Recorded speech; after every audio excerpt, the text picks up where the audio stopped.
রাগের মাথায় আপনি সন্তানকে বললেন তুই মর, ফেরেশতারা বলল আমিন। তোর ভবিষ্যৎ অন্ধকার, ফেরেশতারা বলল আমিন।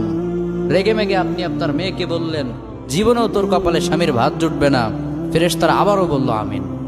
আচ্ছা, আপনি না সেই ব্যক্তি যে তার নিজের জীবনের চাইতেও সন্তানকে বেশি ভালোবাসেন? আপনি না সেই ব্যক্তি যে তার সন্তানের জন্য হাসতে হাসতে নিজের জীবনটাও দিয়ে দিতে পারেন? আপনি না সেই ব্যক্তি যে আল্লাহর কাছে নিজের চাইতেও সন্তানের জন্য বেশি দোয়া করে? তাহলে কি করে নিজের হাতে নিজের সন্তানের এত বড় ক্ষতি করতে পারলেন? Doesn't make any sense. Common sense বলতে কিচ্ছু নাই আপনাদের? আপনারা কি জানেন না আপনাদের রাগের মাথায় বদদোয়া করাগুলো ফেরেশতারা আমিন বলে? দাওয়াতুল ওয়ালিদ আলা ওয়ালাদি, বাবা মা তার সন্তানের জন্য যেই দোয়া করে সেটা ভালো হোক কিংবা বদদোয়া হোক, আল্লাহ সেটাই কবুল করে নেয়। এজন্য খবরদার, নেভার কার্স ইউর চিলড্রেন। রাগের মাথায় কখনো সন্তানকে অভিশাপ করবেন না।